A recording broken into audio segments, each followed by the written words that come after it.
are solving part C, the first arbitrage question. Basically, there are two types of arbitrage questions. One is different rates, and one is different prices. So this one is different rates. We have a 5% and an 8%. So they're the same thing. Both of them are 1 year from now, 2 years thing. 1 to 3, they are 2 years. So comparing them, which one is lower? Borrow the lower one and lend the higher one. Remember this is the most important line. Borrow low and lend high. So we want to borrow at this low, and then we want to lend this forward rate. So the strategy is borrow the 2-year loan, and we want to lend this F13. How to lend an F13? Just lend 3 year 0 coupon bond, or whatever that does the spot rate thing, and you borrow at the 1 year one.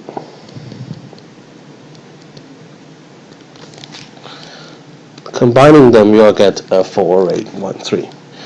So then we compare the cash flows. Cash flow 0, cash flow 1, 2, and cash flow 3.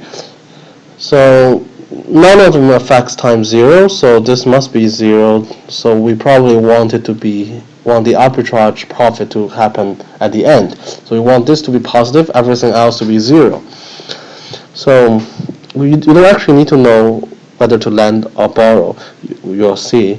So what are we going to do now? So we are going to borrow 2-year loan.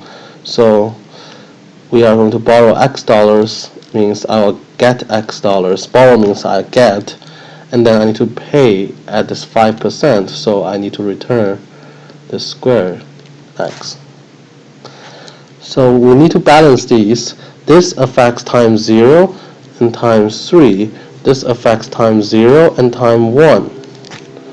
So how to balance this out? You get minus X. So how can we borrow to get minus X?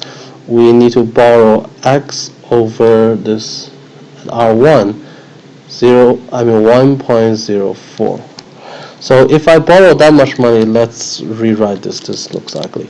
So we want to borrow X over this. If we borrow this amount of money, then we need to pay back this multiplied by 1.04, which just gets back to X. So that's why we want to borrow this much. And then the 2-year loan doesn't affect time 0, so we need to balance this out. So we are lending this much money, and then we need to pay back the amount. Lend means I will get in 3 years this times at that rate, 0.7 to the power 3. So what do we do at the end? We add them up. So we add, and we check that it's strictly larger than 0. It will be.